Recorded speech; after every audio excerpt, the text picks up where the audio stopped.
नमस्कार दोस्तों, आइए जानते हैं श्रीमद् भागवत गीता के 17वें अध्याय का महाराज परीक्षित द्वारा कलयुग का दमन।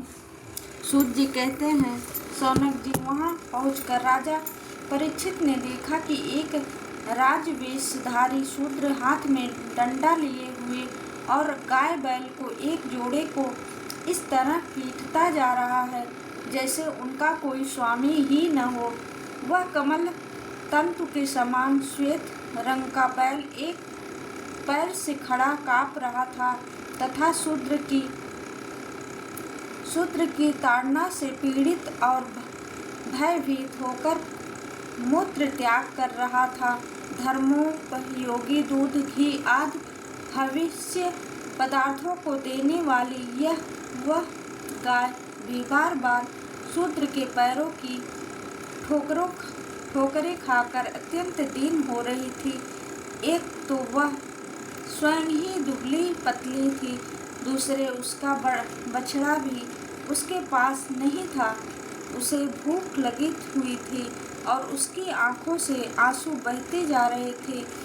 स्वर्ण जड़ित रथ पर चढ़े हुए राजा परीक्षित अपना धनुष चढ़ाकर मेघ के समान गंभीर वाणी से उसको ललकारा, अरे तू कौन है जो बलवान होकर भी मेरे राज्य के इन दुर्बल प्राणियों को बलपूर्वक मार रहा है? तूने नट की भांति वेश तो राजा का सब बना रखा है, परंतु कर्म से तू शूद्र जान पड़ता है। हमारे दादा अर्जुन के साथ भगवान श्री कृष्ण के परम धाम पधार जाने पर इस प्रकार निर्जन स्थान में निरपराधों पर प्रहार करने वाला तू अपराधी है, अंततः वध के योग्य है।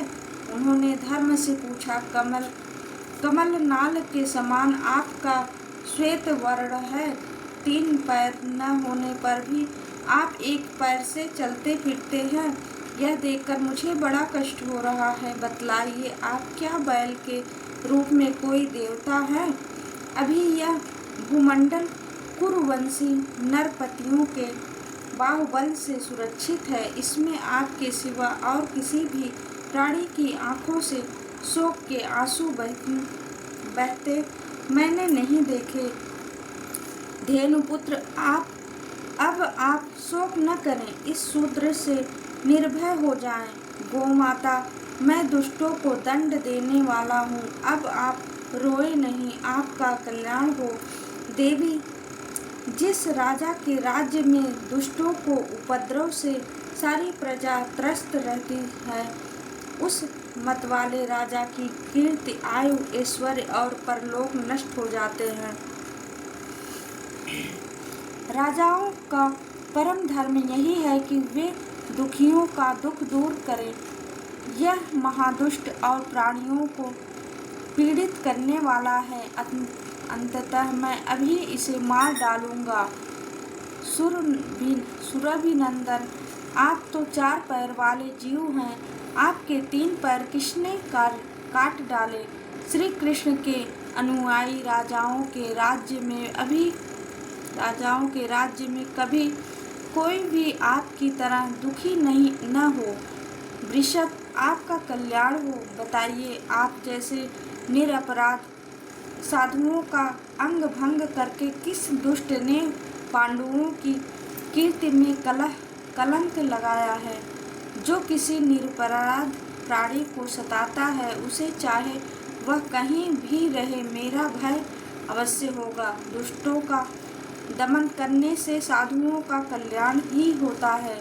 जो उद्दंड व्यक्ति निरपराध प्राणियों को दुख देता है, वह चाहे साक्षात देवता ही क्यों न हो, मैं उसकी बाजूबंद से विभूषित भुजाओं को काट डालूंगा। बिना आपत्ति काल के मर्यादा का उल्लंघन करने वालों को शास्त्रानुसार दंड देते हुए अपने धर्म में मैं शिथिल लोगों का पालन करना राजाओं का परम धर्म है।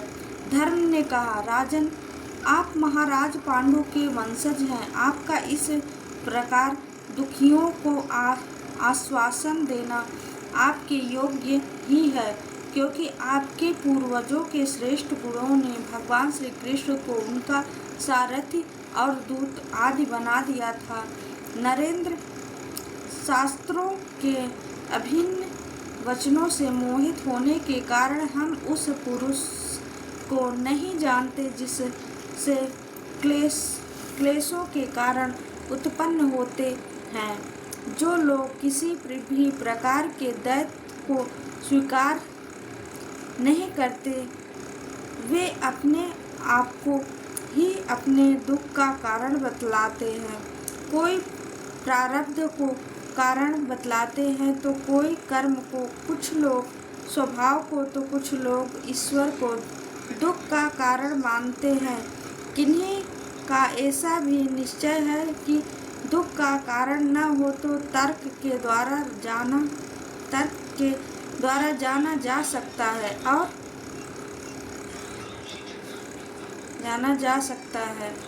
न वाणी के द्वारा बतलाया जा सकता है। राजेश्वर, अब इनमें कौन सा मत ठीक है, यह आप अपनी बुद्धि से ही विचार कीजिए। सूत जी कहते हैं, ऋषि श्रेष्ठ शौनक जी, धर्म का यह प्रवचन सुनकर सम्राट परीक्षित बहुत प्रसन्न हुए। उसका खेद मिट गया। उन्होंने शांति चित्त होकर उनसे कहा है। परीक्षित ने कहा, धर्म का तत्व जानने वाले वृषभ देव, आप धर्म का उपदेश कर रहे हैं। अवश्य ही आप वृषभ के रूप में स्वयं धर्म हैं। आपने अपने को दुख देने वाले का नाम इसलिए नहीं बताया है कि अधर्म करने वालों को जो नरकादि प्राप्त होते हैं, वे ही चुगली करने वालों को भी मिलते हैं। अथवा यही सिद्धांत निश्चित है कि प्राणियों के मन में और वाणी से परमेश्वर की माया के स्वरूप का निरूपण नहीं किया जा सकता। धर्मदेव, सतयुग में आपके 4 चरण थे, तप, पवित्रता, दया और सत्य। इस समय अधर्म के अंश, गर्व, आसक्ति और मद से 3 चरण नष्ट हो चुके हैं। अब आपका 4था चरण केवल सत्य ही बच रहा है। उसी के बल पर आप जी रहे हैं। असत्य के पुष्टि हुआ यह अधर्म रूप कलयुग उसे भी ग्रास कर लेना चाहता है। ये गौ माता साक्षात पृथ्वी है। भगवान ने इनका भारी बोझ उतार दिया था और ये उनके राशि सौंदर्य बिखेरने वाले चरण चिन्हों से सर्वत्र उत्सवमयी हो गई थी। अब ये उनसे बिछुड़ गई हैं। ये साध्वी अभागिनी के समान नेत्रों में जल भरकर यह चिंता कर रही हैं कि अब राजा का स्वांग बनाकर ब्राह्मण द्रोही शूद्र मुझे भोगेंगे। महारथी परीक्षित ने इस प्रकार धर्म और पृथ्वी को सांत्वना दी। फिर उन्होंने अधर्म के कारण रूप कलयुग को मारने के लिए तीक्ष्ण तलवार उठाई। कलयुग ताड़ गया कि ये तो अब मुझे मार ही डालना चाहता है। अतः झटपट उसने अपने राज्य चिन्ह उतार डाले और भय विह्वल होकर उनके चरणों में अपना सिर रख दिया। परीक्षित बड़े यशस्वी, दीन वत्सल और शरणागत रक्षक थे। उन्होंने जब कलयुग को अपने पैरों पर पड़े देखा तो कृपा करके उसको मारा नहीं, अपितु हंसते हुए से उससे कहा। परीक्षित बोले, जब तू हाथ जोड़कर शरण आ गया है, तब अर्जुन के यशस्वी वंश में उत्पन्न हुए किसी भी वीर से तुझे कोई भय नहीं है, परंतु तू अधर्म का सहायक है, इसलिए तुझे मेरे राज्य में बिल्कुल नहीं रहना चाहिए।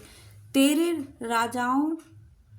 राजाओं के शरीर में रहने से ही लोभ, झूठ, चोरी, दुष्टता, स्वधर्म त्याग, दरिद्रता, कपट, कलह, दम्भ और दूसरे पापों की बढ़ती हो रही है। अतः अधर्म के साक्षी इस ब्रह्मावर्त में तू एक क्षण के लिए भी न ठहरना, क्योंकि यह धर्म और सत्य का निवास स्थान है। इसलिए क्षेत्र में यज्ञ विधि के जानने वाले महात्मा यज्ञों के द्वारा यज्ञ पुरुष भगवान की आराधना करते रहते हैं।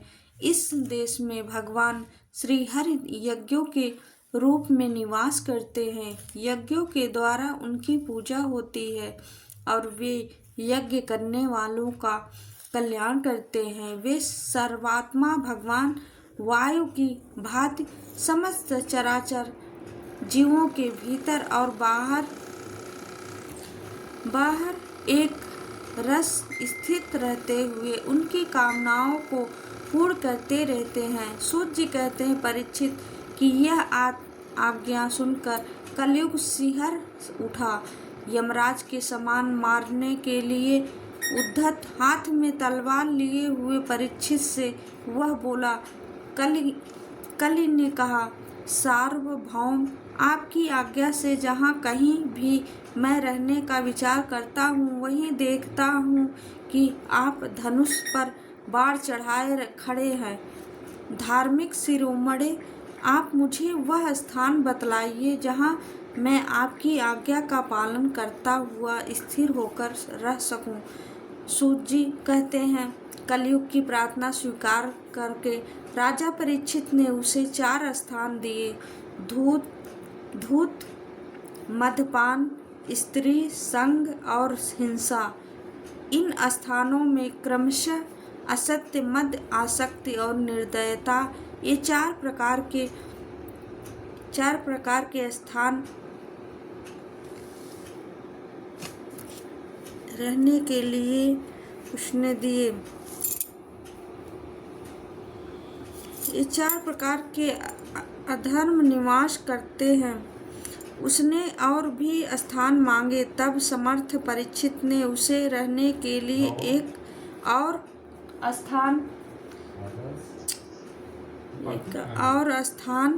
सुवर्ण धन दिया। इस प्रकार कलयुग के 5 स्थान हो गए। झूठ, मद, काम और बैर और रजोगुण परीक्षित के दिए हुए इन्हीं 5 स्थानों में अधर्म का मूल कारण कल उनकी आज्ञा का पालन करता हुआ निवास करने लगा। इसलिए आत्मकल्याण कामी पुरुषों को इन 5 स्थानों का सेवन कभी नहीं करना चाहिए।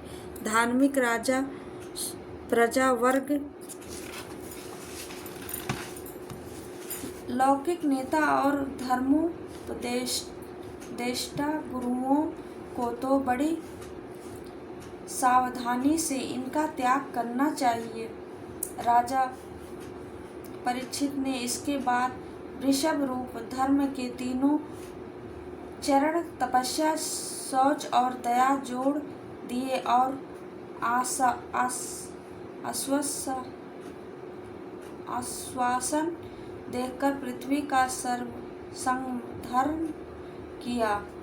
वे ही महाराज परीक्षित इस समय अपने राज सिंहासन पर, जिसे उनके पितामह महाराज युधिष्ठिर ने वन में जाते समय उन्हें दिया था, विराजमान हैं। वे परम यशस्वी सौभाग्य भाजन चक्रवर्ती सम्राट राजर्षि परीक्षित इस समय हस्तिनापुर में कौरव कुल की राज्य लक्ष्मी से शोभायमान हैं।